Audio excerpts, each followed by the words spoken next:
ಈಗ ಸುದ್ದಿಗಳನ್ನು ವಿವರವಾಗಿ ನೋಡ್ತಾ ಹೋಗೋಣ. ಮೂರನೇ ವಿಶ್ವಯುದ್ಧ ಆಗೇ ಹೋಗುತ್ತೆ ಅನ್ನುವಂಥ ಆತಂಕವನ್ನು ಸೃಷ್ಟಿಸಿತ್ತು ಈ ಮಧ್ಯಪ್ರಾಚ್ಯದ ಯುದ್ಧ. ಇಸ್ರೇಲ್ ಮತ್ತು ಇರಾನ್ ನಡುವೆ ನ್ಯೂಕ್ಲಿಯರ್ ದಾಳಿ ಕೂಡ ಆಗೇ ಬಿಡುತ್ತಾ ಅನ್ನುವಂತಹ ಭಯದ ಕಾರ್ಮೋಡ ಕೂಡ ಆವರಿಸಿಕೊಂಡಿತ್ತು. ಎರಡು ದೇಶಗಳ ಯುದ್ಧೋನ್ಮಾದಕ್ಕೆ ಡೊನಾಲ್ಡ್ ಟ್ರಂಪ್ ಕದನ ವಿರಾಮವನ್ನು ಘೋಷಿಸಿದ್ದಾರೆ. ಅಷ್ಟಕ್ಕೂ ಇರಾನ್ ಮೇಲೆ ದಾಳಿ ಮಾಡಿದಂಥ ಅಮೆರಿಕ ಏಕಾಏಕಿ ಕದನ ವಿರಾಮಕ್ಕೆ ಮುಂದಾಗಿದ್ದು ಯಾಕೆ? ಇರಾನ್ ಸಾಗಿಸಿದಂತಹ 400 kg ಯುರೇನಿಯಂ ಸ್ಫೋಟಕ ಎಲ್ಲಿದೆ? 12 ದಿನಗಳ ಯುದ್ಧದಲ್ಲಿ ಆದಂತಹ ಸಾವು ನೋವುಗಳು ಎಷ್ಟು, ಆರ್ಥಿಕ ನಷ್ಟ ಎಷ್ಟು ಅನ್ನೋದ್ರ ಬಗೆನ ವರದಿಯನ್ನು ನಿಮಗೆ ಮೊದಲಿಗೆ ತೋರಿಸ್ತೀನಿ.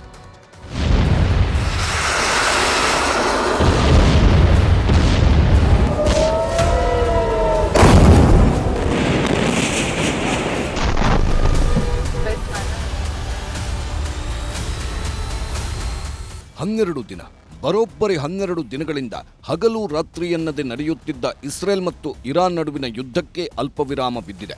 ಸಾವಿರಾರು ಬಾಂಬ್ಗಳು ಭೂಮಿಯನ್ನ ಸೀಳಿ ಹಾಕಿದ ಮೇಲೆ, ನೂರಾರು ಅಮಾಯಕ ಜನ ಹೆಣವಾಗಿ ಹೋದ್ಮೇಲೆ, ಲಕ್ಷಾಂತರ ಜನ ಮನೆಮಠ ಕಳ್ಕೊಂಡು ಬೀದಿಗೆ ಬಿದ್ಮೇಲೆ ಇಸ್ರೇಲ್ ಮತ್ತು ಇರಾನ್ ದೇಶಗಳು ರಣರಂಗದಿಂದ ರಕ್ತಸಿಕ್ತ ಯುದ್ಧೋನ್ಮಾದದಿಂದ ಹಿಂದೆ ಸರಿದಿವೆ.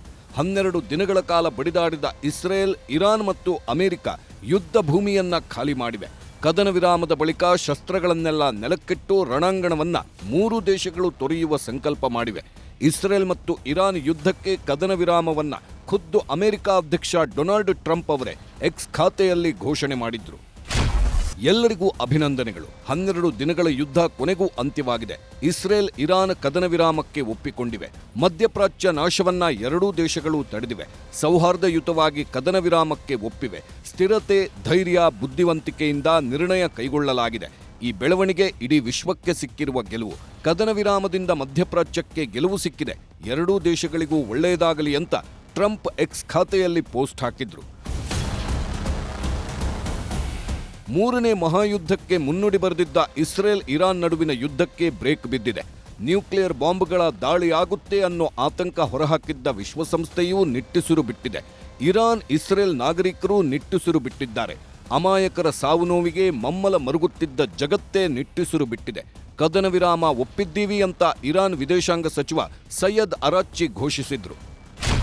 ಕದನ ವಿರಾಮ ಈ ಕ್ಷಣದಿಂದ ಜಾರಿಯಲ್ಲಿರುತ್ತೆ. ಇಸ್ರೇಲ್ ದಾಳಿ ನಿಲ್ಲಿಸಿದ್ರೆ ನಾವು ನಿಲ್ಲಿಸ್ತೀವಿ. ಶತ್ರು ರಾಷ್ಟ್ರದ ಆಕ್ರಮಣವನ್ನ ನಾವು ಸಹಿಸಲ್ಲ ಅಂತಾನೆ ಇರಾನ್ ಸೇನೆಗೆ ಧನ್ಯವಾದ, ಧೈರ್ಯಶಾಲಿ ಸಶಸ್ತ್ರ ಪಡೆಗಳಿಗೆ ಧನ್ಯವಾದ ಅಂತ ಹೇಳಿದ್ರು ಇರಾನ್ ವಿದೇಶಾಂಗ ಸಚಿವ ಸಯ್ಯದ್ ಅರಾಚ್ಚಿ. ಕದನ ವಿರಾಮ ಘೋಷಿಸಿದ್ಯಾಕೆ ಡೊನಾಲ್ಡ್ ಟ್ರಂಪ್? ಇರಾನ್ ಹೊಡೆತಕ್ಕೆ ಬೆದರಿ ಹೋಯ್ತಾ ದೊಡ್ಡಣ್ಣ? ಅಮೆರಿಕ ಅಧ್ಯಕ್ಷ ಡೊನಾಲ್ಡ್ ಟ್ರಂಪ್ ಇರಾನ್ ಸರ್ವನಾಶಕ್ಕೆ ಶಪಥ ಮಾಡಿದ್ರು. ಇಸ್ರೇಲ್ಗೆ ಬೆಂಗಾವಲಾಗಿ ನಿಂತಿದ್ದ ಟ್ರಂಪ್ ಶನಿವಾರ ರಾತ್ರಿ ಅಮೆರಿಕದ B-2 ಬಾಂಬರ್ ವಿಮಾನಗಳನ್ನು ಕಳಿಸಿ ಇರಾನ್ ಪರಮಾಣು ಘಟಕಗಳನ್ನು ಉಡಾಯಿಸಿತ್ತು. ಅಮೆರಿಕ ನಡೆಸಿದ್ದ ದಾಳಿಗೆ ಇರಾನ್ನ 3 ನ್ಯೂಕ್ಲಿಯರ್ ಘಟಕಗಳು ಧ್ವಂಸವಾಗಿವೆ ಅಂತಾನೆ ಅಮೆರಿಕ ಹೇಳ್ಕೊಂಡಿತ್ತು. ಆದರೆ ಅದೇ ಅಮೆರಿಕದ ಉಪಾಧ್ಯಕ್ಷ JD ವ್ಯಾನ್ಸ್ ನ್ಯೂಕ್ಲಿಯರ್ ಘಟಕಗಳಿಗೆ ಏನೂ ಆಗಿಲ್ಲ ಅಂತ ಹೇಳೋ ಮೂಲಕ ಅಚ್ಚರಿ ಹುಟ್ಟಿಸಿದ್ರು.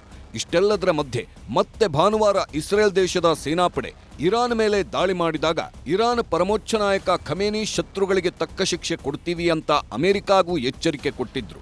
ಹೇಳಿದಂತೆ ಇವತ್ತು ಅಮೆರಿಕದ ವಾಯುನೆಲೆಗಳನ್ನೇ ಇರಾನ್ ಉಡಾಯಿಸಿತ್ತು.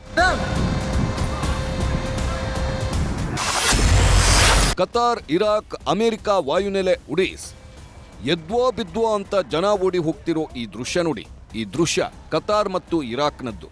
ಕತಾರ್ನ ಅಲ್ ಉದೈದ್ ವಾಯುನೆಲೆ ಮತ್ತು ಇರಾಕ್ನಲ್ಲಿರುವ ಅಮೆರಿಕದ ಮಿಲಿಟರಿ ನೆಲೆಗಳನ್ನು ಗುರಿಯಾಗಿಸಿ ಇವತ್ತು ಇರಾನ್ ಅನೇಕ ಕ್ಷಿಪಣಿ ದಾಳಿ ನಡೆಸಿದೆ. ಕುವೈತ್ನಲ್ಲೂ ಅಮೆರಿಕ ಪಡೆಗಳ ಮೇಲೆ ದಾಳಿ ನಡೆದಿದೆ. ಇರಾನ್ ಈ ದಾಳಿ ನಡೆಸಿದ ಕೆಲವೇ ಗಂಟೆಗಳಲ್ಲಿ ಡೊನಾಲ್ಡ್ ಟ್ರಂಪ್ ಕದನ ವಿರಾಮವನ್ನ ಘೋಷಣೆ ಮಾಡಿದ್ರು. ಅಮೆರಿಕ ಇರಾನ್ ದಾಳಿಗೆ ಬೆದರಿದ್ದು ನಿಜಾನ? ಅಮೆರಿಕ ಇರಾನ್ ಇವತ್ತು ನಡೆಸಿದ ಒಂದೇ ಒಂದು ದಾಳಿಗೆ ನಿಜಕ್ಕೂ ಬೆಚ್ಚಿ ಬಿದ್ದಿದೆ ಅನ್ನೋದು ಅಂತಾರಾಷ್ಟ್ರೀಯ ತಜ್ಞರ ಅಭಿಮತ.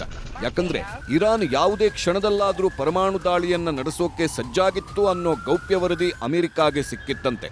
ಜೊತೆಗೆ ಕತಾರ್ನ ಪ್ರಮುಖ ನಾಯಕರು ಕದನ ವಿರಾಮ ಘೋಷಣೆಗೆ ಟ್ರಂಪ್ ಬೆನ್ನತ್ತಿದ್ರು. ಹೀಗಾಗಿ ಟ್ರಂಪ್ ಕದನ ವಿರಾಮ ಘೋಷಿಸಿದ್ರು ಅಂತ ಅಮೆರಿಕದ ಪತ್ರಿಕೆಗಳೇ ವರದಿ ಮಾಡಿವೆ. ಇರಾನ್ ಪರಮಾಣು ದಾಳಿ ನಿಜಕ್ಕೂ ಮಾಡ್ತಿತ್ತ?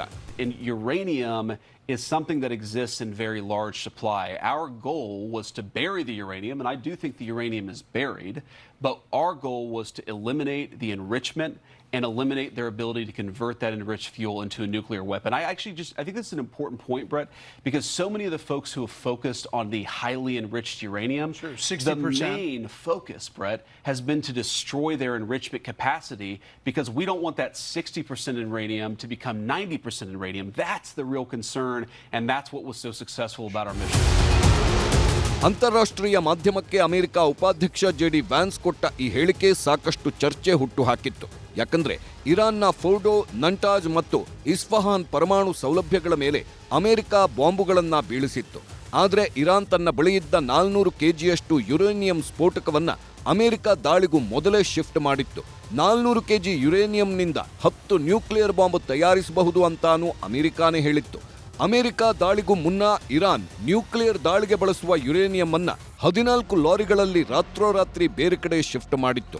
ಇದನ್ನು ಅಮೆರಿಕಾನೇ ಸ್ಯಾಟಲೈಟ್ ಫೋಟೋಗಳ ಮೂಲಕ ಸ್ಪಷ್ಟಪಡಿಸಿತ್ತು. ಹೀಗಾಗಿ ಇರಾನ್ ಸಂಗ್ರಹಿಸಿಟ್ಟಿದ್ದ ಈ ಪರಮಾಣು ಶಕ್ತಿಯನ್ನ ನಾಗರಿಕರ ಮೇಲೆ ಬಳಸಿದ್ರೆ ಕಷ್ಟ ಅನ್ನೋ ಆತಂಕದಲ್ಲೇ ಅಮೆರಿಕ ಕದನ ವಿರಾಮ ಘೋಷಿಸಿದೆ ಅನ್ನೋದು ರಕ್ಷಣಾ ತಜ್ಞರ ಸ್ಪಷ್ಟನೆ.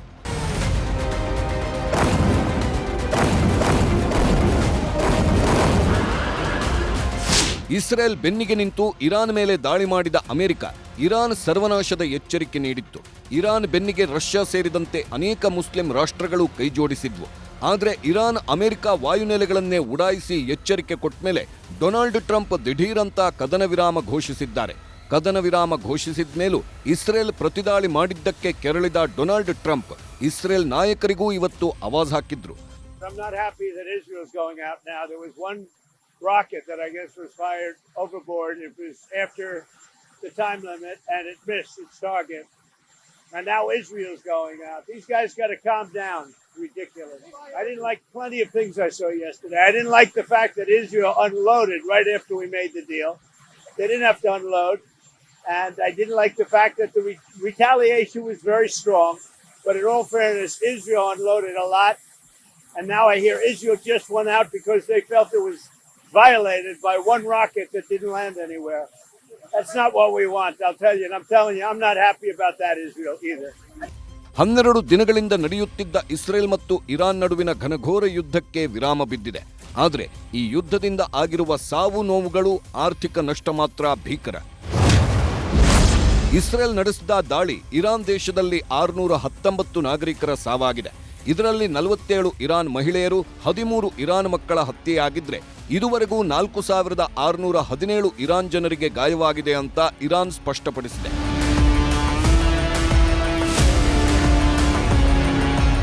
ಇರಾನ್ ನಡೆಸಿದ ದಾಳಿಯಿಂದ ಇಸ್ರೇಲ್ನಲ್ಲಿ ಎಷ್ಟು ಸಾವು ನೋವಾಗಿದೆ ಅನ್ನೋದನ್ನ ಸ್ಪಷ್ಟಪಡಿಸಿಲ್ಲ. ಆದರೆ ನಿನ್ನೆವರೆಗೂ ನಡೆದಿದ್ದ ದಾಳಿಯ ಲೆಕ್ಕ ಕೊಟ್ಟಿದೆ ಇಸ್ರೇಲ್. ಇಸ್ರೇಲ್ ನಾಗರಿಕರ ಮೇಲೆ ಇರಾನ್ ಹಾಕಿದ ಕ್ಷಿಪಣಿಗಳು 950ಕ್ಕೂ ಹೆಚ್ಚು. ಹತ್ಯೆಯಾದ ಇಸ್ರೇಲ್ ಜನರ ಸಂಖ್ಯೆ 24. ಬೀದಿಗೆ ಬಿದ್ದ ಇಸ್ರೇಲ್ ನಾಗರಿಕರ ಸಂಖ್ಯೆ 8190. ಇಸ್ರೇಲ್ನಲ್ಲಿ ಧ್ವಂಸವಾದ ಕಟ್ಟಡಗಳ ಸಂಖ್ಯೆ 25040. ನಾಶವಾದ ಜನರ ವಾಹನಗಳು 5629 ಅಂತ ಇಸ್ರೇಲ್ ಲೆಕ್ಕ ಕೊಟ್ಟಿದೆ.